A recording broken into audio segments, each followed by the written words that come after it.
భరద్వాజ గారు, భారత్ చైనాకు వార్నింగ్ ఇవ్వడానికి గల కారణం ఏంటి? ఇంకోటి ఏంటంటే దలైలామాకు ఎన్నుకునే అధికారం దలైలామాకు లేదని చెప్పి భారత్ చైనా అంటుంది. అసలు నిజంగా ఆ ఆస్కారం లేదంటారా? అంటే దలైలామా ఇక్కడికొచ్చి భారత రక్షణ తీసుకుంటున్నటువంటి వ్యక్తి మాత్రమే. అంతే తప్ప ఇప్పుడు ఆ టిబెట్ ఆ ప్రాంతం అంతా కూడా వాళ్ళ కంట్రోల్లో ఉంది. ఆ కంట్రోల్ ఉన్న టైంలో వీళ్ళు కాదని చెప్పి ఆయనకి ఒక రకంగా ఆశ్రయం ఇచ్చారు. ఆశ్రయం ఎందుకు ఇచ్చారు అంటే, ఎందుకు ఇచ్చారు అనేది చైనాకు ఒక ఆర్గ్యుమెంట్ ఉంది. ఆ ఆర్గ్యుమెంట్ ఏంటంటే తమకి వ్యతిరేకంగా వాడుకోవడానికి ఉపయోగపడతారనే ఉద్దేశంతో వాళ్ళకి వీళ్ళు షెల్టర్లు ఇస్తున్నారు.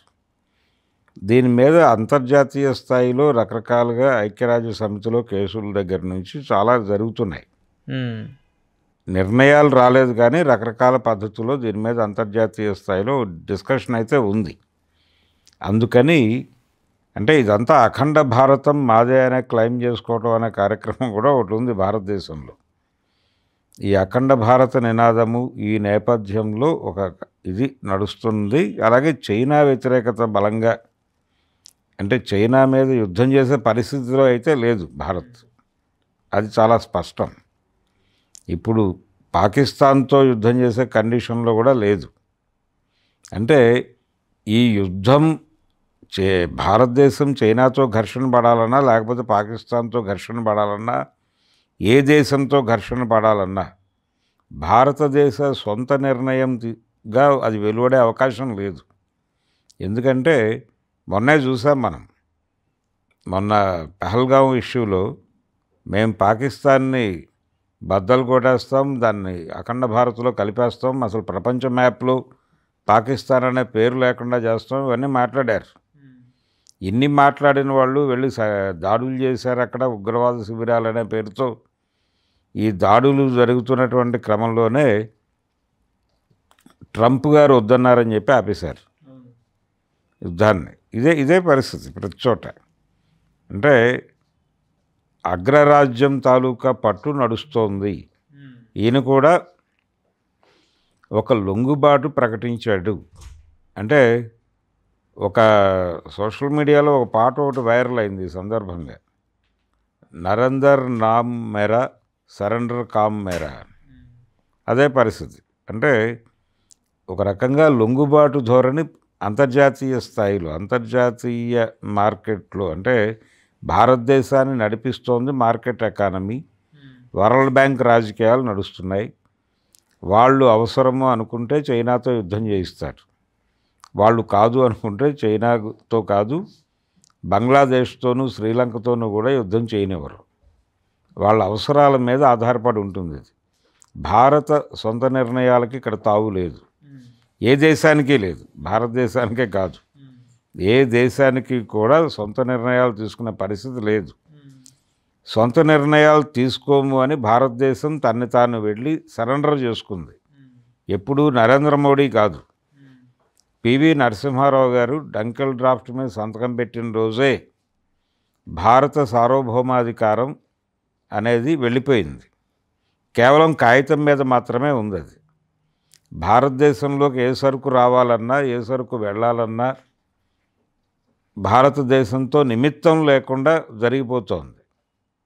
భారత ప్రభుత్వంతో నిమిత్తం లేకుండా. భారతదేశంలో ప్రజల ఆస్తులు ప్రభుత్వ ఆస్తులు అనుకుంటున్నాం మనం. ఈ ప్రభుత్వ ఆస్తులు కార్పొరేట్ ఆస్తులుగా మారిపోతున్నాయి, ప్రజలకు తెలియకుండానే, ప్రజలకు సంబంధం లేకుండానే. కాబట్టి భారతదేశం చైనాతో యుద్ధం చేయాలన్నా, లేకపోతే మరో దేశంతో యుద్ధం చేయాలన్నా వరల్డ్ మార్కెట్ యాక్సెప్టెన్సీ కావాలి, అమెరికా యాక్సెప్టెన్సీ కావాలి. ఆ యాక్సెప్టెన్సీ ఉన్నప్పుడు మాత్రమే జరుగుతాయి ఏదైనా సరే. అంటే ప్రపంచవ్యాప్తంగా మీరు చెప్తున్నట్టు ట్రంపే చక్రం తిప్పుతున్నాడు అనుకోవచ్చా? ట్రంప్ కాదండి, ట్రంప్ కూడా కంట్రోల్డ్ బై ట్రంప్ కూడా వరల్డ్ మార్కెట్ ఎకానమీలో ఆయన్ని కూడా కంట్రోల్ చేసి మాట్లాడిస్తున్నారు. కాబట్టి ఇది కొత్తగా చెప్పడం కాదు. ఈ మధ్య అమెరికన్ హైరార్కీకి సంబంధించి వాళ్ళు ఒక మ్యాప్ రిలీజ్ చేశారు. దానిలో ప్రెసిడెంట్ 13వ స్థానమో 14వ స్థానంలో ఉన్నాడు. ఆయన పైన అన్నీ ఉన్నాయి, అన్ని లేయర్స్ ఉన్నాయి. కాబట్టి market economy world bank control చేస్తోంది ప్రపంచాన్ని. అందుకే సుంకాలు తగ్గిస్తున్నారేమో, సుంకాలు తగ్గించారేమో, భారత్ పట్ల విముఖత ఉందేమో. విముఖత అంటే భారత్ని కంట్రోల్ చేయదలుచుకున్నప్పుడు అలాగే చేస్తారు. లేదు భారత్కి అవకాశం కల్పించాలనుకున్నప్పుడు కల్పించే పద్ధతులను వ్యవహరిస్తారు. గతంలో వ్యవహరించారు.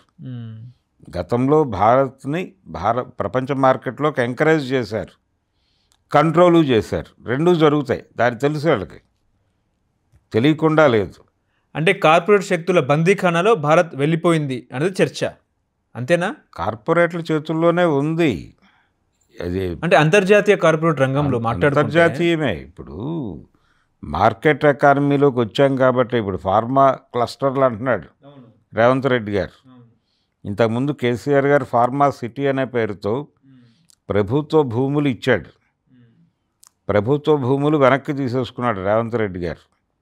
తీసేసుకుని ఫార్మా క్లస్టర్లు ప్రతి చోట ఏర్పాటు చేద్దాం అన్నాడు. అంటే ఒక్క హైదరాబాద్ సరౌండింగ్స్లో ఎందుకు, మీకు రాష్ట్రం అంతా ఇస్తాను అని చెప్పాడు వాళ్ళకి. ఏ భూములు ఇస్తున్నాడు? ప్రజల నుంచి పూల్ చేసినటువంటి భూములు ఇస్తానని చెప్తున్నాడు. ప్రజల నుంచి సేకరించిన భూములు ఇస్తానని చెప్తున్నాడు. మరి గతంలో ఇచ్చిన ఫార్మాసిటీ తాలూకా భూమి ఏం చేస్తాడు? ఈ భూమిని తీసుకెళ్ళి ఇంకేదో కార్పొరేట్ కంపెనీకి ఇస్తాడు. ఇది కార్యక్రమం. ప్రభుత్వ ఆస్తుల పరిరక్షణ అనేది విపరీతంగా జరుగుతోంది. హైడ్రా ఎందుకు వచ్చింది? ప్రభుత్వ ఆస్తుల పరిరక్షణ కోసం వచ్చింది. ప్రభుత్వ ఆస్తులు పరిరక్షించి ప్రజలకు ఇవ్వరాళ్ళు, కార్పొరేట్లకు పెడతారు. కార్పొరేట్లకు ఇవ్వడానికి మన దగ్గర భూమి ఉండాలి కాబట్టి ల్యాండ్ బ్యాంక్ పెంచుకుంటున్నారు. వక్ఫ్ భూమిని ఎందుకు కంట్రోల్లోకి తీసుకున్నారు? ల్యాండ్ బ్యాంక్ పెంచుకోవాలి కాబట్టి. రేపు ఎవడో కార్పొరేట్ వాడు వచ్చి భూమి అడిగితే మా దగ్గర ఎక్కడుంది అనకుండా ఉండటం కోసం దేశంలో ఉన్న అన్ని భూముల మీద తమ అజమాయిషీ పెట్టుకుంటున్నారు. ఇంక్లూడింగ్ వక్ఫ్ భూములే కాదు, దేవాదాయ ధర్మాదాయ భూముల మీద కూడా ప్రభుత్వం కాన్షియస్గా దృష్టి పెట్టి కంట్రోల్లో పెట్టుకుంటోంది. అది పరిస్థితి. అటేమో టెక్సాస్ దిగ్గజం ఎలన్ మస్క్ ఏమో కొత్త పార్టీ, అమెరికా కొత్త పార్టీ, ది అమెరికన్ అనే పార్టీ పెడతాడని ఒక స్పెక్యులేషన్ నడుస్తోంది. అంతవరకే స్పెక్యులేషనే, అధికారిక ప్రకటన ఏం రాలే ఆయన వైపు నుంచి. కాకపోతే ఎక్స్వేదికగా జరిగినటువంటి ఒక సర్వేలో 80% ఈ రెండు ప్రస్తుతం నడుస్తున్నటువంటి రిపబ్లికన్స్ అండ్ డెమోక్రాట్స్కి న్యూట్రల్గా ఒక పొలిటికల్ పార్టీ ఉంటే బాగానే ఉంటుంది అనేటువంటి ఒక అభిప్రాయ ప్రకటన జరిగింది. దాని ప్రాతిపదికగా ఎలన్ మస్క్ కొత్త పార్టీ పెడతాడు. ఇప్పుడు ఆయన క్లెయిమ్ చేసుకున్నాడు. ఏం క్లెయిమ్ చేసుకున్నాడు? మొన్న జరిగినటువంటి ఎన్నికల్లో ట్రంప్ గెలవటం వెనకాల మేము మా ప్లాట్ఫామ్స్ చేసినటువంటి కృషి ఉంది, ఏఐ కంట్రిబ్యూషన్ ఉంది. ఏఐ కంట్రిబ్యూషన్ నుంచే ట్రంప్ గెలవగలిగాడు. ఏఐ ఏం చేస్తుంది? ప్రజల అభిప్రాయాలను మౌల్డ్ చేస్తుంది. ప్రజల అభిప్రాయాలని మేము అలా చేశాం కాబట్టే నువ్వు గెలిచావు అని చెప్తున్నాడు ఆయన. అంటే ఏమిటి? ఈవీఎం ట్యాంపరింగ్ కాదు, ప్రజల బుర్రల్ని ట్యాంపర్ చేసేటువంటి కార్యక్రమం జరుగుతోంది అనేదాన్ని బహిరంగంగా చెప్పాడు ఎలన్ మస్క్. లేదు నా ప్రతిభే, నన్ను చూసే ఓటర్లు ఓట్లేశారు, నేను గెలిచాను అన్నాడు ఆయన. అక్కడ మొదలైంది గొడవ. ఆ గొడవ అది పెరుగుతున్న క్రమంలో ప్రపంచాన్ని కంట్రోల్లో తీసుకుంటున్నాం మేము. ప్రపంచాన్ని అంటే ఇప్పటి వరకు మనకి కంప్యూటర్లోనూ ఇతర ప్రాంతాల్లోనూ ఏదైతే మనం రెగ్యులర్గా చూస్తున్నామో, ఒక వ్యక్తికి రకరకాల రుచులు అభిరుచులు ఉంటాయి. ఈ రుచులు అభిరుచులు తెలుసుకుని అవి ఎక్కడ దొరుకుతాయో చెప్పడం అనేది మనకి ఇంటర్నెట్ ప్లాట్ఫామ్స్ నుంచి జరుగుతోంది ఇప్పటివరకు.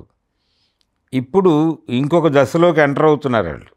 ఆ రెండో దశ ఏంటంటే ఇప్పుడు ఎలన్ మస్క్ నెక్స్ట్ ప్రోగ్రామ్, దీని అడ్వాన్స్మెంట్ ఏంటంటే ప్రజలకి ఏదైతే ఇప్పటివరకు వాళ్ళు ఇష్టపడుతున్నారో అది వాళ్ళకి అయిష్టంగా మార్చడం కోసం ప్రజాభిప్రాయాలను మౌల్డ్ చేస్తున్నారు వాళ్ళు.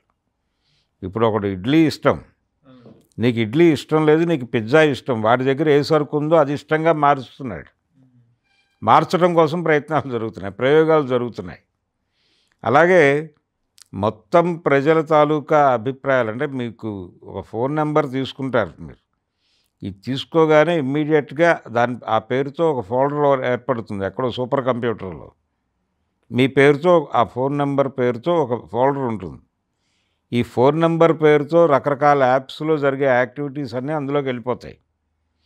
అవసరమైనప్పుడు ఆ నెంబర్తో ఏదైనా ఆ వ్యక్తితో ప్రమాదకరం అనుకున్నప్పుడు ఆ ఫోల్డర్ ఓపెన్ చేసి దానిలో ఉన్నటువంటి వివరాలన్నీ డీకోడ్ చేసి అవి చూపించి వాళ్ళని బ్లాక్మెయిల్ చేసి కంట్రోల్లోకి తీసుకునే ప్రయత్నం కూడా జరుగుతుంది. కాబట్టి ఆర్టిఫిషియల్ ఇంటెలిజెన్స్ అనేది ప్రపంచాన్ని రకరకాలుగా కంట్రోల్లోకి తీసుకోవడానికి వివిధ కసరత్తులు చేస్తోంది. అందుకని ట్రంప్ కూడా మాకు సరెండర్ అయి ఉండాలని మాట్లాడుతున్నాడు. ఆయన ఎవరైనా సరే అమెరికన్ ప్రెసిడెంట్ కూడా మాకు సరెండర్ అయి ఉండాలని మాట్లాడే స్థాయికి చేరుకుంది. ఆ చేరుకోవడం వలన ఆయన ఓపెన్గా మాట్లాడట్లేదు, కానీ అభిప్రాయాలు అయితే బయటకు వస్తున్నాయి. దీనిలో నుంచి పుట్టిందే ఇది అమెరికన్ పార్టీ అనేటువంటి ఆలోచన కూడా. అంటే అమెరికా రాజ్యాంగం ప్రకారము ఏదైతే ఎలన్ మస్క్ ఉన్నారో ఆయనకు తన పౌరుడు కాదు, దక్షిణాఫ్రికా పౌరుడు. ఆ పౌరుడు ఇక్కడికి వచ్చి పార్టీ పెడతారంటే రాజ్యాంగంలో లేదు కదండి, అది ఆర్టికలే లేదు. అంటే అమెరికా అనేది కాలనీ. అమెరికా అనేది నేటివ్ అమెరికన్ అనేవాడు లేడు. నో నేటివ్ అమెరికన్ నేటివ్స్ అందరినీ చంపేశారు ఆల్రెడీ.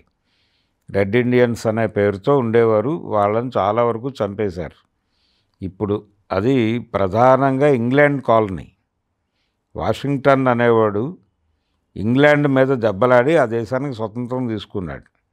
ఈ వాషింగ్టన్తో సహా అందరూ అక్కడి నుంచి మైగ్రేట్ అయ్యి వచ్చిన వాళ్ళే, వలస వచ్చిన వాళ్ళ కాలనీ అది. అందుకని వాళ్ళు ఏం చేశారు, తమ బలం పెరగడం కోసం ప్రపంచవ్యాప్తంగా వలసల్ని ఎంకరేజ్ చేశారు. అమెరికాకి ఎంకరేజ్ చేయటం వలన ఇప్పుడు ప్రపంచవ్యాప్తంగా ఉన్నారు. ఒక దశలో బానిసలుగా అక్కడ గనుల తవ్వకాల కోసం అని ఆఫ్రికన్ కంట్రీస్ నుంచి జనాల్ని బానిసలుగా లాక్కొచ్చి అక్కడ పడేశారు. ఏది అక్కడ కొనేసి నౌకలలో నింపి లాక్కొచ్చి ఇక్కడ బానిసలుగా చేసి నడిపినటువంటి సందర్భం మనకు తెలుసు. కాబట్టి అబ్రహాం లింకన్ టైంలో దాన్ని కొంత సడలించి వాళ్ళకి కూడా సాధారణ పౌర జీవితం గడపడానికి అవకాశం కల్పించారు. ఆ కల్పించాడనే కదా ఆయన మీద దాడి జరిగింది, అబ్రహాం లింకన్ మీద. కాబట్టి అమెరికన్ చరిత్రలో దాన్ని కాలనీగా ఎంకరేజ్ చేయటము ఉంది, బానిసత్వము ఉంది, రకరకాల ఫేజెస్లో నడిచింది అక్కడ. అంటే ప్రజాస్వామ్యం ఈ కాలనీ వలస వచ్చిన వాళ్ళందరికీ సమాన అవకాశాలు కల్పించడం కోసం అన్నట్టుగా ఒక ప్రజాస్వామ్య వ్యవస్థ ఉంది మా దగ్గర అని చెప్తారు. కానీ అదే రాజ్యంలో బానిసత్వం కూడా నడుస్తూ ఉంటుంది ప్యారలల్గా. ఈ రెండు లక్షణాలు బలంగా కలిగిన దేశం అది. అందుకని మార్కెట్ మీద కూడా తన పట్టుండేలా చూసుకుంది.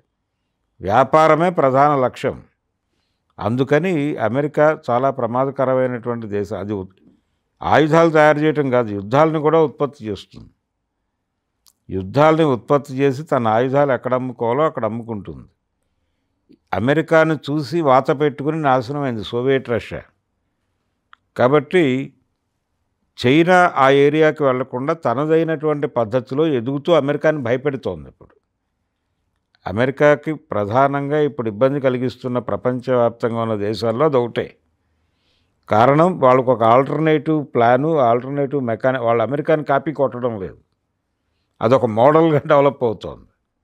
ఇలా తనకు వ్యతిరేకంగా ఒక మోడల్గా డెవలప్ అవడం అనేది సహించలేకపోతున్నారు వాళ్ళు అమెరికన్స్.